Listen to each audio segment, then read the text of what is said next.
Dear students, இப்போ நம்ம இன்னைக்கு applications of Gauss law continue பண்ண போகிறோம். நம்ம ஏற்கனவே ஒரு அப்ளிகேஷன் அன்றைக்கி பார்த்தோம். அதையும் கொஞ்சம் நம்ம ரீகால் பண்ணிவிட்டு அடுத்த அப்ளிகேஷனும் டிஸ்கஸ் பண்ணலாம். ஃபஸ்ட்டு காஸ் லாவை நம்ம வந்து ப்ரீஃபாக ரீகால் பண்ணிக்கணும். காஸ் லா எதுக்கு யூஸ் பண்ணுறோம் அப்படின்னா, ஒரு வெரி லார்ஜ் அல்லது ஒரு சிம்மெட்ரிக்கலாக இருக்கக்கூடிய ஒரு சார்ஜ் சிஸ்டம் அல்லது சார்ஜ் டிஸ்ட்ரிபியூஷன், அதனுடைய எலக்ட்ரிக் ஃபீல்டை நார்மல் மெத்தடில் கண்டுபிடிக்கிறது ரொம்ப டிஃபிகல்ட்டு. அதனால் காஸ் லாவை அப்ளை பண்ணுவோம். காஸ் லா அப்ளை பண்ணும்போது நம்ம ரெண்டு விஷயம் பண்ணுவோம். ஒன்று, ஒரு சிம்மெட்ரிக்கல் இமேஜினரி சர்ஃபேஸ் ஒன்று, காசியன் சர்ஃபேஸ்னு நம்ம இமேஜின் பண்ணிப்போம். அதை வச்சு தான் நம்ம அந்த கேல்குலேஷன் போடுவோம். அதில் என்ன ப்ராசஸ் பண்ணுவோம் அப்படின்னா, அந்த காசியன் சர்ஃபேஸ் மொத்தத்துக்கும் டோட்டல் ஃப்ளக்ஸு கண்டுபிடிப்போம். அது வந்து எலக்ட்ரிக் ஃப்ளக்ஸு. ஸோ அதனால் 5E அப்படின்னு எழுதலாம். ஸோ அந்த டோட்டல் ஃப்ளக்ஸு எந்த ஃபார்முலா யூஸ் பண்ணி கண்டுபிடிப்போம் அப்படின்னா, closed integral E vector dot dA vector. So இந்த ஃபார்முலா யூஸ் பண்ணி நம்ம கண்டுபிடிச்சிருவோம். அதுக்கப்புறம் என்ன பண்ணுவோம்னா, இந்த ஃப்ளக்ஸை 1/ε0 இன்ட்டு Q என்க்ளோஸ்ட், அதாவது அந்த காசியன் சர்ஃபேஸ் உள்ளுக்குள்ளே எவ்வளோ நெட் சார்ஜ், டோட்டல் சார்ஜ் என்க்ளோஸ்னால் உள்ளே இருக்குது, ஆகியிருக்கு அப்படின்னு சொல்லிட்டு அதை மல்டிப்ளை பண்ணிட்டோம்னா உங்களுக்கு எலக்ட்ரிக் ஃபீல்டை ஈஸியாக கண்டுபிடிச்சிடலாம். இப்போது நம்ம போன டிஸ்கஷனில் காஸ் லாவோட ஒரு அப்ளிகேஷனை, அதாவது infinite plane sheet of charge அப்படின்னு சொல்லிட்டு அதை யூஸ் பண்ணி தான் பேரலல் ஷீட்ஸ் ஆஃப் சார்ஜஸ்ஸு, அதில் ஒரு சைடு ப்ளஸ்ஸு இன்னொரு சைடு மைனஸ்ஸு, அது ரெண்டுக்கும் நடுவில் இருக்கக்கூடிய எலக்ட்ரிக் ஃபீல்டை கண்டுபிடிச்சோம்.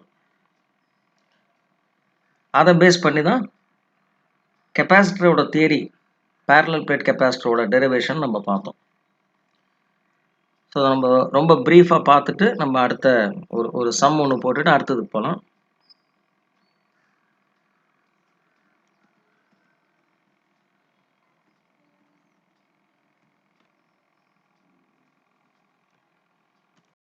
Electric field due to charged infinite plane sheet.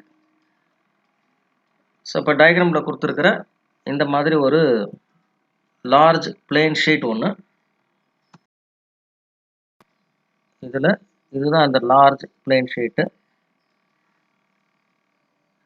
இதனுடைய எலக்ட்ரிக் ஃபீல்டை கண்டுபிடிக்கிறதுக்கு தான் நம்ம காஸ் லாவை யூஸ் பண்ணுறோம். ஸோ நான் ஏற்கனவே சொன்ன மாதிரி சிம்மெட்ரிக்கலாக ஒரு சர்ஃபேஸ், எப்படி இந்த சிம்மெட்ரிக்கல் சர்ஃபேஸை நம்ம டிசைட் பண்ணுறது அப்படின்னா, பொதுவாகவே அந்த சார்ஜோட ஷேப் எப்படி இருக்கோ அதே மாதிரி நம்ம இமேஜின் பண்ணிக்கலாம் காசியன் சர்ஃபேஸை. சார்ஜ் வந்து பாயிண்ட் சார்ஜ் அப்படின்னா, அல்லது சார்ஜ் வந்து உங்களுக்கு ஸ்பெரிக்கலாக இருந்தது அப்படின்னா, காசியன் சர்ஃபேஸும் ஸ்பெரிக்கலாக நீங்கள் இமேஜின் பண்ணிக்கலாம். சார்ஜ் உங்களுக்கு லீனியராக, அதாவது ஒரு ஸ்ட்ரைட் லைன் மாதிரி இருந்துச்சு அப்படின்னா சிலிண்ட்ரிக்கலாக இமேஜின் பண்ணிக்கலாம். அதே மாதிரி தான் இப்போ கிட்டத்தட்ட ஒரு ஸ்ட்ரைட் லைன் மாதிரி தான் இருக்குது.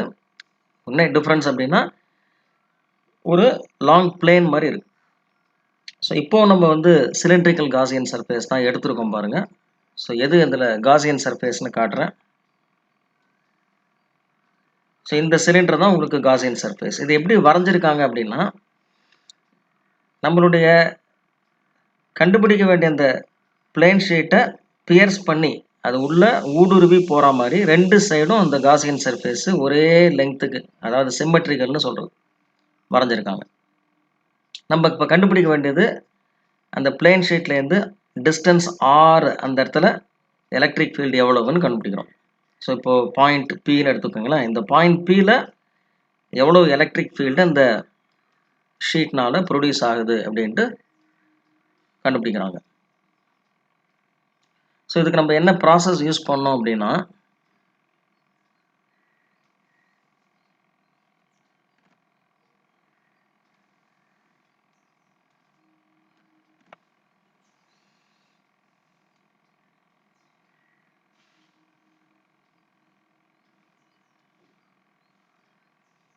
ரைட்.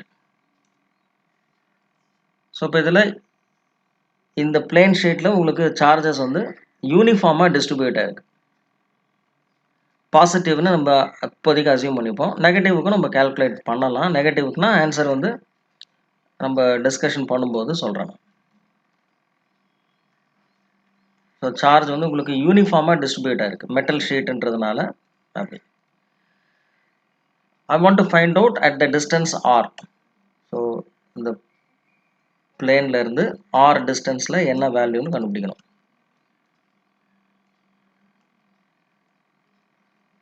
ஸோ 3 பாயிண்ட்ஸை நம்ம இமேஜின் பண்ணிக்கலாம். ஒன்று,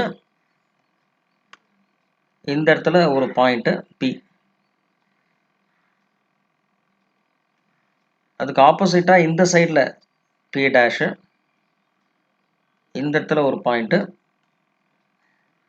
இங்கே இந்த கர்வ்டு சர்ஃபேஸ் மேலே ஒரு பாயிண்ட்டு, இதை வந்து Qன்னு வச்சுக்கலாம். ஸோ இப்போ இந்த காசியன் சர்ஃபேஸ் நம்ம வரைஞ்சிருக்கிறது ஒரு சிலிண்ட்ரிக்கல் சர்ஃபேஸு. இதில் நான் 3 பார்ட்டாக நான் பிரிச்சுக்கிறேன். ஒன்று, இந்த P அப்படின்ற பாயிண்ட் இருக்கக்கூடிய இந்த ரைட் சைடு சர்க்குலர் சர்ஃபேஸு, வலது பக்கம் இருக்கக்கூடிய ஒரு சர்க்குலர் சர்ஃபேஸு, P டேஷ் இருக்கக்கூடிய லெஃப்ட் சைட் சர்ஃபேஸு, Q இருக்கக்கூடிய கர்வ்டு சர்ஃபேஸ். ஸோ இந்த 3 சர்ஃபேஸை நம்ம பிரிச்சுக்கிட்டு 3லையும் இந்த ஃப்ளக்ஸை கால்குலேட் பண்ணணும். ஃப்ளக்ஸை கால்குலேட் பண்ணி எல்லாத்தையும் ஆட் பண்ணிட்டா டோட்டல் ஃப்ளக்ஸ் வந்துடும். ஸோ ஃபஸ்ட்டு பாயிண்ட் P இருக்கக்கூடிய ரைட் எண்டு சர்ஃபேஸ் அல்லது எண்டு கேப்னு சொல்லுவாங்க. P டேஷ் இருக்கக்கூடிய லெஃப்ட் எண்டு கேப், Q இருக்கக்கூடிய கர்வ்டு சர்ஃபேஸ். இந்த ரைட் என் கேப்பும் லெஃப்ட் என் கேப்பும் சர்க்குலராக உள்ளன. They are in circular shape. Okay. Curved surface வந்து உங்களுக்கு வந்து சிலிண்ட்ரிக்கலாக இருக்கும். சிலிண்ட்ரிக்கல்னால் அந்த 2 சைடு இல்லாமல் சிலிண்ட்ரிக்கல் சர்ஃபேஸ். சரி, இப்போ நம்ம ஃப்ளக்ஸ் கால்குலேஷனுக்கு total flux is equal to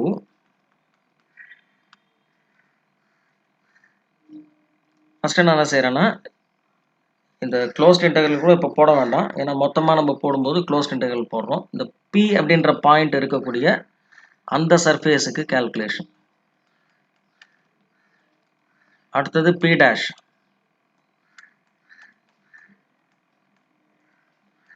அடுத்தது Q.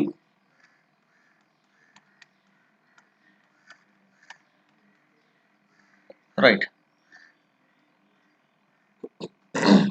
சரி, இப்போ நம்ம ஃபஸ்ட்டு அந்த தனித்தனியாக நம்ம போட்டு காட்டுறேன் நான் உங்களுக்கு. அப்புறமா அதை ஆட் பண்ணிக்கலாம். ஸோ இதை கால்குலேட் பண்ணுறதுக்கு நான் ஒரு சின்ன ஏரியாவை நான் இந்த இடத்துல கன்சிடர் பண்ணுறேன். ஒரு சின்ன ஏரியா DA. இந்த DA வெக்டரோட டைரக்ஷனை நம்ம எப்படி கண்டுபிடிப்போம் அப்படின்னா, எந்த பாயிண்டில் நம்ம அந்த DAவை டைரக்ஷன் கண்டுபிடிக்கணுமோ அந்த இடத்துல ஒரு இமேஜினரி அவுட்வர்ட் நார்மல் ஒன்று வரையணும். நம்ம அவுட்வர்ட் நார்மல். நார்மல் அப்படின்னா பெர்பெண்டிகுலர் லைன், அவுட்வர்ட்னா வெளிநோக்கிய பெர்பெண்டிகுலர் லைன் ஒன்று. ஸோ இப்போ நான் அதை வரைஞ்சு காட்டிடுறேன். இதுதான் DAவோட டைரக்ஷன். உங்களுக்கு புரியும்னு நினைக்கிறேன். அதே பாயிண்டில் நம்ம எலக்ட்ரிக் ஃபீல்டோட டைரக்ஷனையும் கண்டுபிடிக்கணும். எலக்ட்ரிக் ஃபீல்டோட டைரக்ஷனை கண்டுபிடிக்கிறதுக்கு நம்ம என்ன செய்வோம், அந்த பாயிண்டில் ஒரு யூனிட் பாசிட்டிவ் சார்ஜ், அதாவது +1 கூலும், இந்த ஒரு யூனிட் பாசிட்டிவ் சார்ஜை அந்த பாயிண்டில் Pன்ற பாயிண்டில் வைக்கிறேன். ஸோ அது எந்த டைரக்ஷனில் நகரும்னு பார்க்கணும்.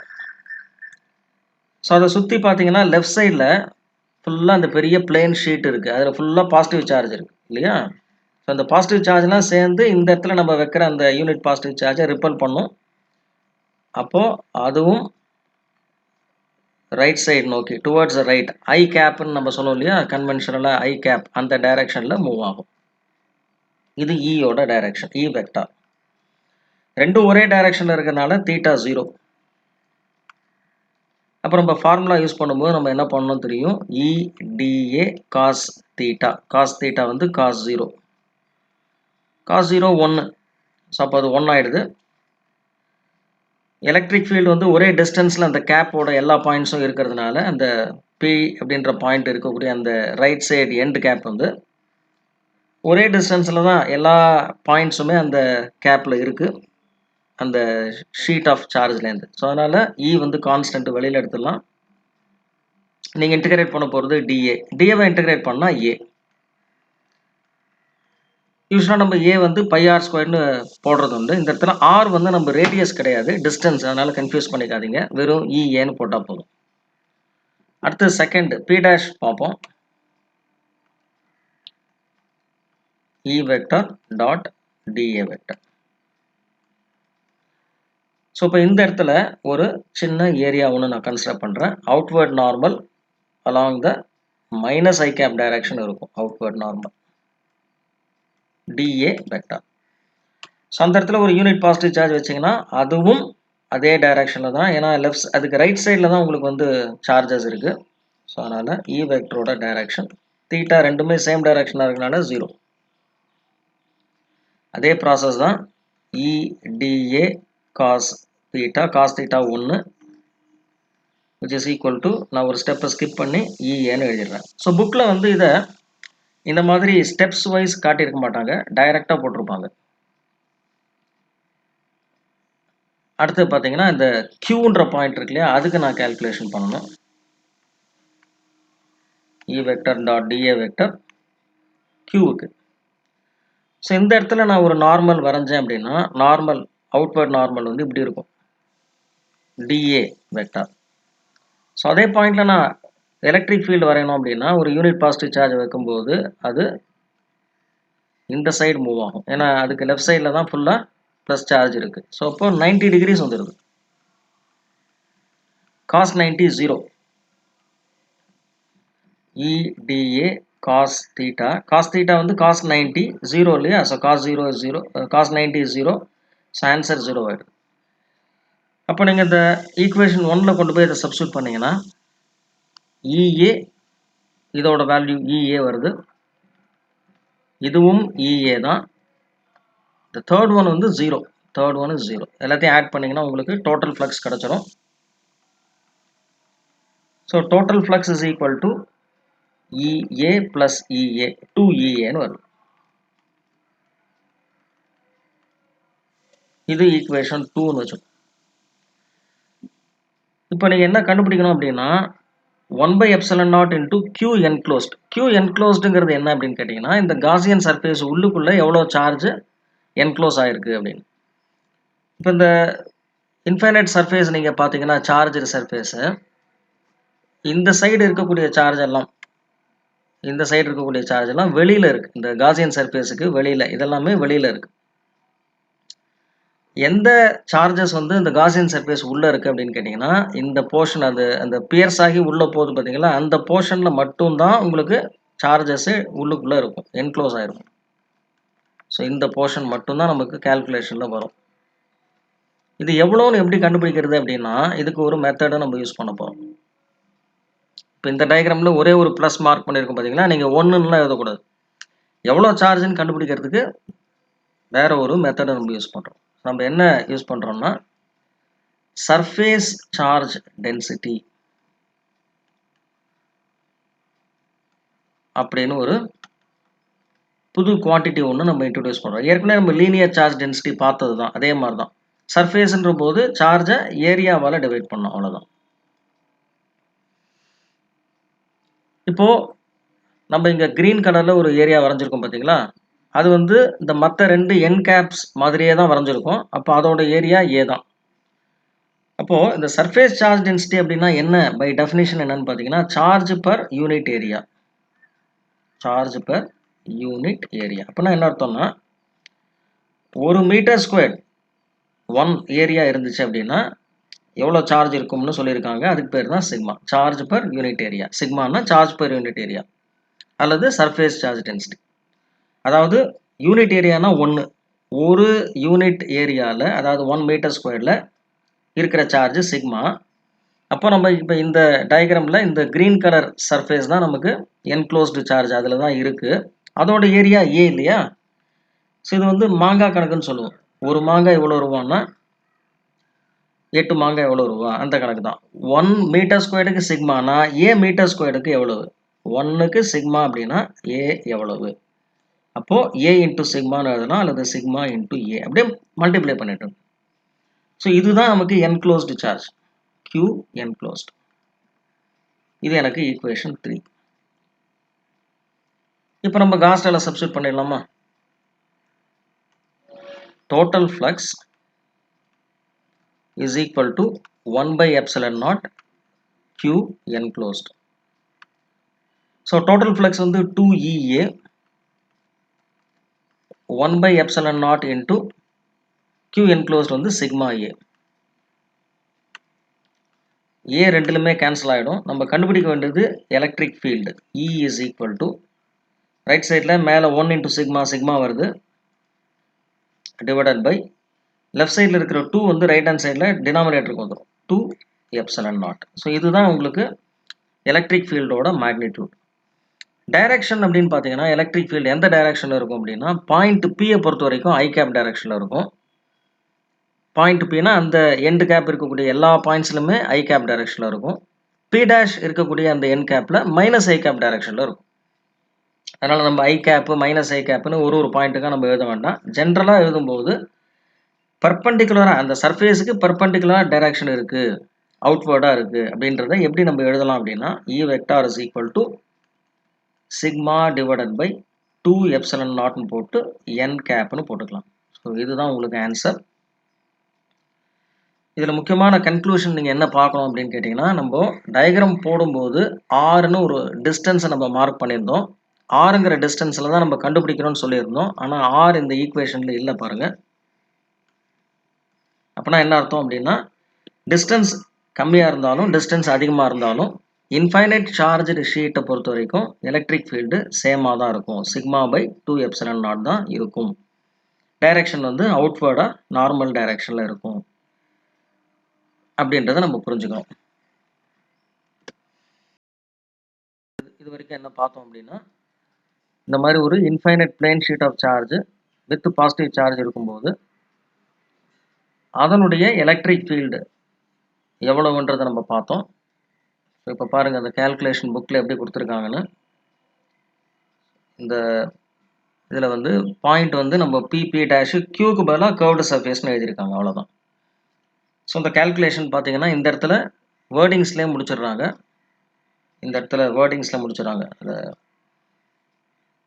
இந்த பி அண்ட் பி டேஷில் வந்து உங்களுக்கு பேரலாக இருக்கும், ரெண்டுமே பேரலாக இருக்கும்னு நம்ம சொன்னோம் இல்லையா? ஸோ அந்த கான்செப்ட் தான் அங்கே சொல்கிறாங்க. கர்வ்டு சர்ஃபேஸை பொறுத்த வரைக்கும் பர்பண்டிகுலராக இருக்கும். கர்வ்டு சர்ஃபேஸில் பர்பண்டிகுலராக இருக்கும். அதனால் அது 0 ஆகிடுது. அதை காட்டல. அடுத்த ஸ்டெப்பில் அது மறைஞ்சிருக்கு பாருங்கள். இந்த இடத்துல இல்லை அது. ஸோ அதனால் அதை 0 ஆக்கிட்டு டைரெக்டாக போட்டாங்க.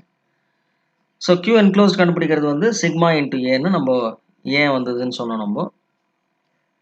ஸோ அதை வச்சு இங்கே கேல்குலேஷன் போட்டிருக்காங்க. ஃபைனல் ஆன்சர் வந்து இது மேக்னிடியூடுக்கு, இது வெக்டர் மெத்தடில். சப்போஸ் நீங்கள் வந்து நெகட்டிவ் இந்த பிளேட்டில் நெகட்டிவ் சார்ஜ் இருந்ததுன்னா என்ன சார் வரும்? ப்ளஸுக்கு பதிலாக மைனஸ் இருந்தால் என்ன சார் வரும்?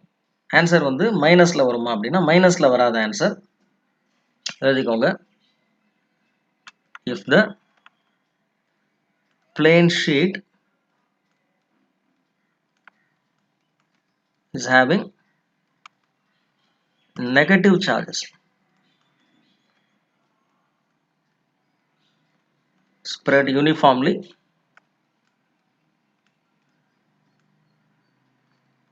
with sigma as charge density. Electric field answer வந்து பார்த்தீங்கன்னா E vector is equal to sigma by 2 epsilon naught n cap தான் வரும். ஆனால் மைனஸ் n cap நம்ம போட்டுக்கலாம். மைனஸ் n cap கூட நம்ம போடணுங்கிற அவசியம் கிடையாது. இது நீங்கள் நல்லா புரிஞ்சிக்க வேண்டியதில் முக்கியமான பாயிண்ட் என்ன அப்படின்னு கேட்டிங்கன்னா நீங்கள் படத்தில் டைரக்ஷனை மார்க் பண்ணிட்டீங்க அப்படின்னா நீங்கள் வெறும் n capனு போட்டால் போதும். படத்தில் டைரக்ஷனை நீங்கள் மார்க் பண்ணிட்டீங்க அப்படின்னா சொல்கிறேன். இப்போ இந்த இடத்துல வந்து ப்ளஸுக்கு பதிலாக மைனஸ் இருக்குன்னு வைங்க. ஸோ இதில் நம்ம போட்டிருக்கிற சார்ஜஸ் வந்து இன்ஸ்டெட் ஆஃப் ப்ளஸ் எல்லா சார்ஜுமே மைனஸ்ன்னு வச்சுக்கோம். அப்போது யூனிஃபார்மாக மைனஸ் சார்ஜஸ் ஸ்ப்ரெட் ஆகிருக்குன்னு வச்சுங்க. இப்போ இந்த எலக்ட்ரிக் ஃபீல்டோட டைரக்ஷன் என்ன ஆகும் அப்படின்னு பார்த்தீங்கன்னா, எலக்ட்ரிக் ஃபீல்டு வந்து இந்த ரைட்டு பாயிண்ட் அந்த கேப்புக்கு போடுவோம். எலக்ட்ரிக் ஃபீல்டோட டைரக்ஷன் வந்து ஒரு யூனிட் பாசிட்டிவ் சார்ஜ் வச்சிங்கன்னா அது அட்ராக்ட் ஆகும் இல்லையா? அப்போது அந்த டைரக்ஷன் வந்து மைனஸ் ஐ கேப் டைரக்ஷனில் இன்வர்டாக இருக்கும். இது எலக்ட்ரிக் ஃபீல்டோட டைரக்ஷன். இப்போ நீங்கள் இந்த மாதிரி டயக்ராம்லேயே மார்க் பண்ணிட்டீங்க அப்படின்னா, நீங்கள் இந்த என் கேப்னு மட்டும் போட்டால் போதும். நீங்கள் டைரக்ஷனை மார்க் பண்ணாமல் நீங்கள் கேல்குலேஷன் போட்டீங்க அப்படின்னா, அந்த இடத்துல நீங்கள் சிக்மாவில் மைனஸை போட வேண்டியிருக்கும். ஏன்னா சிக்மாவில் வந்து Q/A ஃபார்முலா இருக்குது. அதில் Qவை வந்து நம்ம மைனஸ்ன்னு எடுத்துக்கணும். ஸோ நம்ம ஜென்ரலாகவே இந்த ஃபார்முலாவை நம்ம டைரக்ஷனை போட்டு தான் நம்ம மோஸ்ட்லி போடுவோம். அதனால் இந்த ஃபார்முலா யூஸ் பண்ணால் போதும். அடுத்தது அடுத்தது பார்த்தீங்கன்னா 2 parallel infinite sheets of charge. So இந்த மாதிரி electric field due to 2 parallel charged infinite sheets. So இந்த ரெண்டு ஷீட்ஸுமே எப்படி இருக்கு பாருங்க டயக்ராமில் ஃபிகர் 1.39ல். ஒன்று பார்த்தீங்கன்னா உங்களுக்கு ப்ளஸ் சிக்மா ஃபுல்லாக பாசிட்டிவ் சார்ஜ், இன்னொன்று மைனஸ் சிக்மா. ஸோ இதில் 2 பாயிண்ட்ஸ், இன்ஃபேக்ட் 3 பாயிண்ட்ஸ் மார்க் பண்ணியிருக்காங்க, P1, P2 and P3. P1 வந்து இந்த ரெண்டுக்கும் இன்பிட்வீனில் நடுவில் இருக்குது. அது எங்கே வேணா இருக்கலாம், அந்த கேப்பில் எங்கே வேணா இருக்கலாம். P2வும் P3யும் வெளியில் இருக்குது, அவுட் சைடு. ஒன்று ரைட் சைடில், இன்னொன்று லெஃப்ட் சைடில். ஸோ இதை நம்ம கேல்குலேஷன் போடும்போது நம்ம டைரக்ஷனை மார்க் பண்ணிட போகிறோம். எலக்ட்ரிக் ஃபீல்டோட டைரக்ஷன் நம்ம எப்படி மார்க் பண்ணுவோம்? யூனிட் பாசிட்டிவ் சார்ஜை வச்சு அதனுடைய மூவ்மெண்ட் எந்த டைரக்ஷனில் இருக்குன்னு பார்த்து டைரக்ஷனை வரைஞ்சிருவோம். வரைஞ்சதுக்கு பிறகு நம்ம மேக்னிடியூடை மட்டும் சப்ஸ்டியூட் பண்ணி கேல்குலேஷன் போட்டுக்கலாம். சூப்பர் பொசிஷன் பிரின்சிபல் நம்ம யூஸ் பண்ணணும். அதுக்கு கேல்குலேஷன் பார்க்கலாம். இப்போ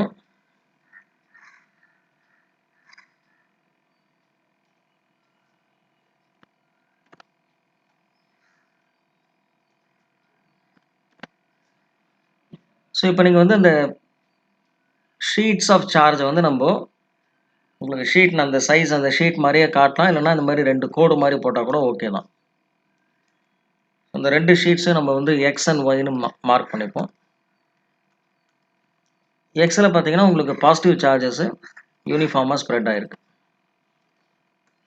ஒயில் பார்த்தீங்கன்னா அதே அமௌண்ட்டு நெகட்டிவ் சார்ஜ் ஈக்குவலாக ஸ்ப்ரெட் ஆகிருக்கு.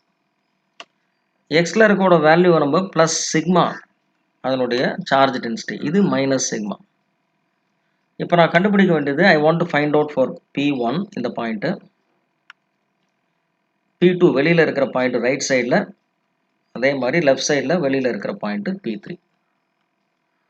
ஸோ இப்போ P1க்கு நான் கேல்குலேஷன் பண்ணணும் அப்படின்னா தனித்தனியாக இந்த எக்ஸ் பிளேட்டினுடைய எலக்ட்ரிக் ஃபீல்டை முதல்ல கண்டுபிடிக்கணும், டைரக்ஷன் மார்க் பண்ணணும். அப்புறமா ஒய், இதுதான் சூப்பர் பொசிஷன் பிரின்சிபல். ஸோ இந்த எக்ஸை கண்டுபிடிக்கும் போது ஒயினுடைய இன்டர்ஃபரன்ஸு இருக்காது, ஒய் கண்டுபிடிக்கும் போது எக்ஸனுடைய இன்டர்ஃபரன்ஸு இருக்காது, அவ்வளோதான்.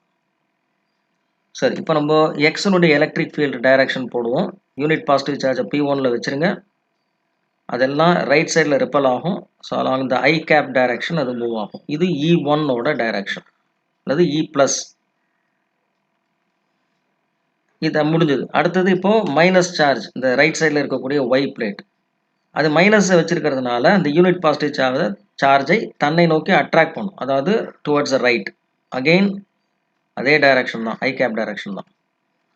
இது E- டைரக்ஷன். அடுத்து P2 P3க்கு வரைஞ்சிருவோம். ஸோ P2 பொறுத்த வரைக்கும் ஃபஸ்ட்டு எக்ஸு அதனுடைய எலக்ட்ரிக் ஃபீல்டை மார்க் பண்ணுவோம். நம்ம ஏற்கனவே பார்த்துட்டோம் இந்த ஆன்சரில், எலக்ட்ரிக் ஃபீல்டு நம்ம ஒரு இண்டிவிஜுவல் பிளேன் ஷீட்டோட எலக்ட்ரிக் ஃபீல்டு வந்து டிஸ்டன்ஸை டிபெண்ட் ஆகி இருக்காது. ஸோ அப்போ பாயிண்ட் P2 கொஞ்சம் தள்ளி இருந்தாலும் அதே எலக்ட்ரிக் ஃபீல்டோட வேல்யூ தான் அதுவும் அந்த இடத்துலையும் ப்ரொடியூஸ் பண்ணும். டைரக்ஷன் வந்து பார்த்தீங்கன்னா அகெயின் ஒரு யூனிட் பாசிட்டிவ் சார்ஜை P2ல் வச்சிங்கன்னா டுவர்ட்ஸ் ரைட் மூவ் ஆகும். அப்போது அதே டைரக்ஷன் தான் வரும், அதே மேக்னிடியூட் தான் இருக்கும். ஸோ இது E+ஓட டைரக்ஷன். நீங்கள் கேட்கலாம், சார் நடுவில் ஒரு ஒய் அப்படின்ற ஒரு மைனஸ் சார்ஜ் இருக்கக்கூடிய ஷீட் இன்பிட்வீன் நடுவில் மறைக்கிற மாதிரி இருக்குது, அப்போது அந்த எக்ஸனுடைய எலக்ட்ரிக் ஃபீல்டு P2ல் அதே வேல்யூ எப்படி இருக்கும் அப்படின்னு கேட்கலாம். இதுதான் சூப்பர் பொசிஷன் பிரின்சிபலில் நம்ம புரிஞ்சிக்க வேண்டிய முக்கியமான ஒரு பாயிண்ட். ஒரு சார்ஜ் இருக்கக்கூடிய ஒரு டிஸ்ட்ரிபியூஷன், இப்போ நமக்கு இன்ஃபைனைட் பிளேன் ஷீட், அதனுடைய எலக்ட்ரிக் ஃபீல்டோ அல்லது அதுக்கு கொடுக்கக்கூடிய ஃபோர்ஸோ, அதுக்கு இடைப்பட்ட அந்த கேப்பில் வேறு எவ்வளோ சார்ஜ் நீங்கள் வச்சாலும் அதனுடைய எலக்ட்ரிக் ஃபீல்டோட டைரக்ஷனும் மேக்னிடியூடும் மாறாது அப்படின்றது தான் இந்த சூப்பர் பொசிஷன் பிரின்சிபலுடைய அடிப்படை கான்செப்ட். சரி, இப்போ அடுத்தது அந்த ஒய் அப்படின்ற பிளேட்டு அது மைனஸாக இருக்கிறதுனால யூனிட் பாசிட்டிவ் சார்ஜை தன்னை நோக்கி அட்ராக்ட் பண்ணும். அப்போது அதனுடைய டைரக்ஷன் இப்படி வரும். P3க்கும் நம்ம போட்டுட்டோம்னா உங்களுக்கு இப்போ நான் போட்டுடுறேன், உங்களுக்கு கரெக்டான்றதை நீங்கள் பார்த்துக்குங்க. E மைனஸ் வரும்போது அட்ராக்ட் ஆகும், அப்போது இந்த டைரக்ஷனில் இருக்கும். இப்போ இந்த 3 பாயிண்ட்டுக்கு நம்ம கால்குலேட் பண்ணுவோம். ஃபஸ்ட்டு P1க்கு கால்குலேட் பண்ணலாம். ஸோ P1 பொறுத்த வரைக்கும் ரெண்டுமே ஒரே டைரக்ஷனில் இருக்கு பாருங்கள், E ப்ளஸும் E மைனஸும். அப்போ டோட்டல் எலக்ட்ரிக் ஃபீல்டு தான் நான் கண்டுபிடிக்கணும். E vector is equal to எப்பவுமே E plus plus E minus தான். ரெண்டுமே ஒரே டைரக்ஷனில் இருக்கிறதுனால E இஸ் ஈக்குவல் டு, இப்போ நான் மேக்னிடியூட் எழுதுறேன், ரெண்டும் ஒரே டைரக்ஷனில் இருக்கிறதுனால ஆட் பண்ணிக்கலாம். வெக்டர்ஸ் ரெண்டும் ஒரே டைரக்ஷன் இருந்ததுன்னா சிம்பிளாக ஆட் பண்ணிக்கலாம். So sigma by 2 epsilon naught plus sigma by 2 epsilon. இது போன டெரிவேஷனில் வந்த ஆன்சர். ரெண்டையும் ஆட் பண்ணால் என்ன வரும்? 2 சிக்மா பை, ஸோ மேலே சிக்மா சிக்மா ஆட் பண்ணால் 2 சிக்மா வரும். கீழே 2 சிக்மா 2 எப்சிலன் நாட் ஆட் பண்ணால் 4 எப்சிலன் நாட் வருமா? அந்த மாதிரிலாம் வராது. கீழே இருக்கிறது உங்களுக்கு காமன். ஸோ அதனால் கீழேயும் 2 தான் வரும்.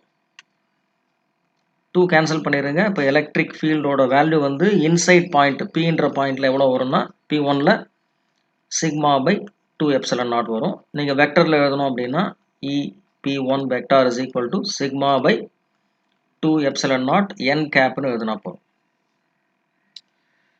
இப்போ P2 அண்ட் P3 பாருங்கள், இந்த எலக்ட்ரிக் ஃபீல்ட்ஸ் E ப்ளஸும் E மைனஸும் அப்படியே ஆப்போசிட்டாக இருக்குது. ஆப்போசிட்னா எலக்ட்ரிக் ஃபீல்டோட டோட்டல் வேல்யூ மைனஸ் ஆகணும். E is equal to E plus minus E minus, அதாவது sigma by 2 epsilon naught minus sigma by 2 epsilon naught, answer 0. அப்போது வெளியில் இருக்கிற பாயிண்ட் P2, இந்த பக்கம் P3 பாயிண்ட் எங்கே வெளியில் இருந்தாலும் எலக்ட்ரிக் ஃபீல்டு 0. ஸோ இதுதான் நம்ம கண்டுபிடிச்சிருக்கிற முக்கியமான இந்த ரிசல்ட். அதில் பார்த்தீங்கன்னா first sigma by epsilon naught உள்ளுக்குள்ளே இருக்கிற பாயிண்ட். வெளியில் இருக்கிற பாயிண்ட்டை பொறுத்த வரைக்கும் எலக்ட்ரிக் ஃபீல்டு 0. இங்கே கொடுத்துருக்காங்க பாருங்கள், electric field at point outside the plates is 0. இது எப்படி வந்ததுன்னு புக்கில் இங்கே காட்டவே இல்லை. ஸோ நம்ம இங்கே எக்ஸ்பிளிசிட்டாக உங்களுக்கு காட்டியிருக்கேன். ஸோ உங்களுக்கு புரியணுன்றதுக்காக இதை நீங்கள் யூஸ் பண்ணிக்கலாம். அடுத்தது இப்போ நம்ம டிரைவ் பண்ணதை வச்சு ஒரு காம்படிட்டிவ் எக்ஸாமினேஷன் கொஸ்டின் பாருங்கள். இது JEE அப்படின்னு சொல்லுவாங்க, IITயில் என்ட்ரன்ஸ் எக்ஸாம் இதில் வந்த கொஸ்டின் இது. ஸோ இதை எப்படி நம்ம ஹேண்டில் பண்ணுறதுன்றதை பார்ப்போம். ஸோ கொஸ்டின் இப்போ உங்களுக்கு டிஸ்பிளேல வந்திருக்கு. So 2 identical metal plates are given positive charges Q1 and Q2. இப்போ நம்ம கன்சிடர் பண்ணதில் ஒன்று ப்ளஸ் இன்னொன்று மைனஸ், ரெண்டுமே ஈக்குவலாக இருந்துச்சு, ப்ளஸ் சிக்மா மைனஸ் சிக்மா, அதாவது ப்ளஸ் Q மைனஸ் Q. ஆனால் இப்போ பார்த்தீங்கன்னா ரெண்டுமே பாசிட்டிவ் சார்ஜ்னு சொல்கிறாங்க, வேறு வேறு வேல்யூ. ஒன்று Q1 இன்னொன்று Q2. Q2 பார்த்தீங்கன்னா Q1ஓட லெஸ்ன்னு சொல்கிறாங்க. If they are now brought close together to form a parallel plate capacitor with capacitance C. நம்ம ஏற்கனவே parallel plate capacitor நம்ம டிஸ்கஸ் பண்ணியிருக்கோம். இந்த parallel plate capacitor பொறுத்த வரைக்கும் நம்ம முக்கியமான formula Q is equal to C into Vன்னு ஒரு ஃபார்முலா யூஸ் பண்ணியிருக்கோம். இதில் நம்ம C கண்டுபிடிக்கணும்னா Q by V. இது ஒரு ஃபார்முலா நமக்கு தெரிஞ்ச ஃபார்முலா. அடுத்து பார்த்தீங்கன்னா இதனுடைய கெப்பாசிட்டன்ஸோட value epsilon naught into A by D அப்படின்னு நம்ம டிரைவ் பண்ணோம். அடுத்தது இதில் நம்ம அந்த V சப்ஸ்டியூட் பண்ணும்போது V is equal to electric field into distance அப்படின்னு ஒரு ஃபார்முலாவை நம்ம யூஸ் பண்ணோம். இதை யூஸ் பண்ணி தான் இந்த கேல்குலேஷன் போட்டோம் நம்ம. ஸோ இதுதான் நமக்கு தெரிய வேண்டிய ஃபார்முலாஸ். இதை வச்சு நம்ம இந்த கொஸ்டினுக்கான பொட்டென்ஷியல் டிஃப்ரென்ஸ் பிட்வீன் தெம் கேட்டிருக்காங்க. ஸோ இந்த ரெண்டு பிளேட்ஸ்லையுமே சார்ஜஸ் பார்த்தீங்கன்னா இப்போ நம்ம போட்ட அதே சுச்சுவேஷன் தான், கொஞ்சம் மாடிஃபை பண்ணி கொடுத்துருக்காங்க, அவ்வளோதான்.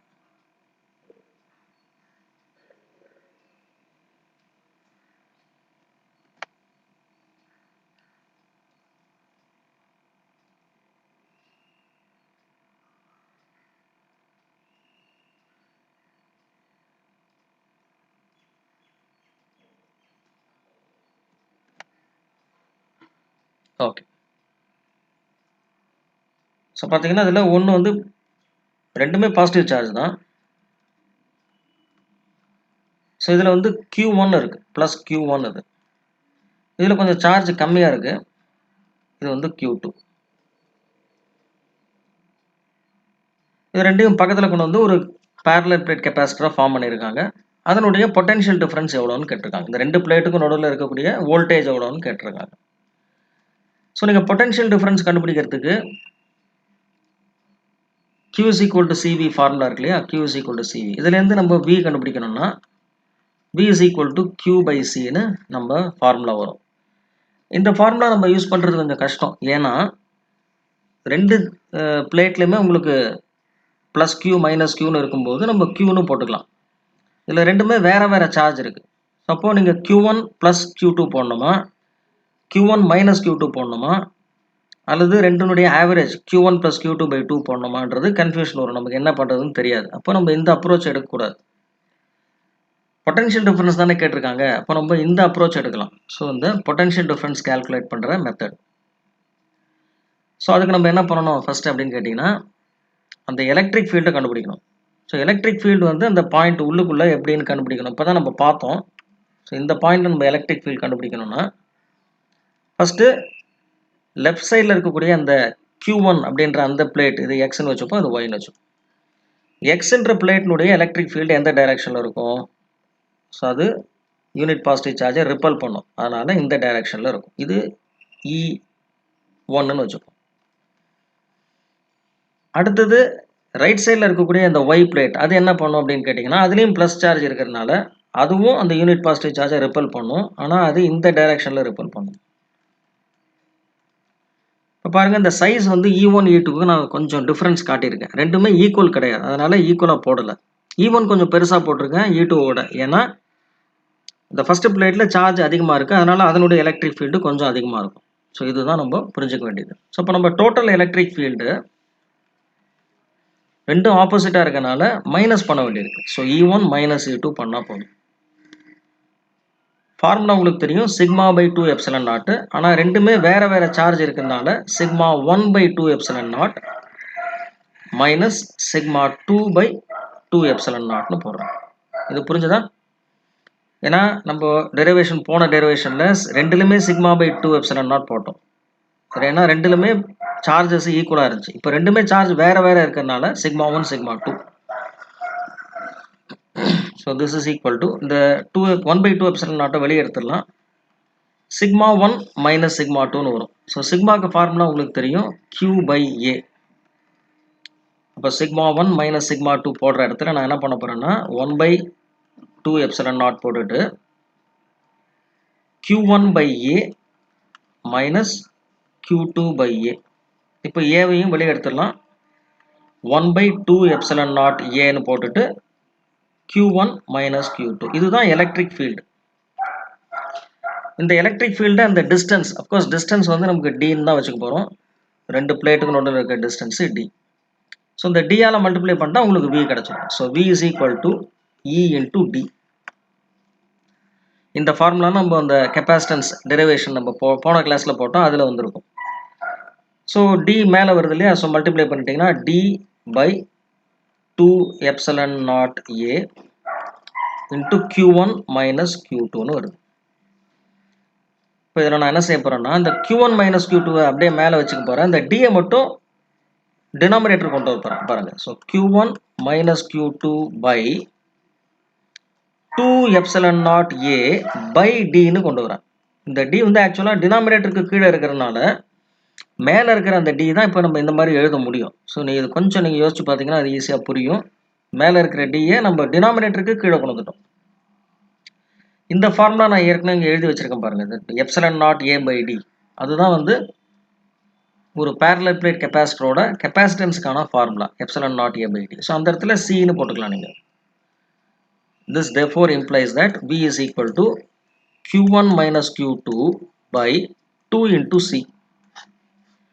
ஸோ இது என்ன ஆப்ஷன்னு பார்த்துருவோம். Q1 minus Q2 by 2C, third option தான் உங்களுக்கு ஆன்சர். ஆக்சுவலாக இந்த மாதிரி வந்து இது ரொம்ப டஃப்பான சம்முன்னு நிறைய ஸ்டூடெண்ட்ஸ் ஃபீல் பண்ணுவாங்க. ஆனால் அது எவ்வளோ ஈஸியாக நம்ம போட்டோம் பாருங்கள். கான்செப்ட் நமக்கு தெரிஞ்சது அப்படின்னா எப்படி போடணும், ஒரு சுச்சுவேஷனை நம்ம அனலைஸ் பண்ணிவிட்டு நமக்கு தெரிஞ்ச கான்செப்ட்ஸ் நம்ம என்ன படிச்சிருக்கோமோ அதை வச்சு நம்ம சம்ஸை போட முடியும். ஐஐடி எக்ஸாம்ஸாக இருக்கலாம், நீட் எக்ஸாம்ஸாக இருக்கலாம், எதுவாக இருந்தாலும் நம்மளால் ஈஸியாக அதை போட முடியும். இந்த கிளாஸில் காஸ் லாவோட ஒரு இம்பார்ட்டன்ட் அப்ளிகேஷன், அதில் 2 ரிசல்ட்ஸ் பார்த்துருக்கோம்.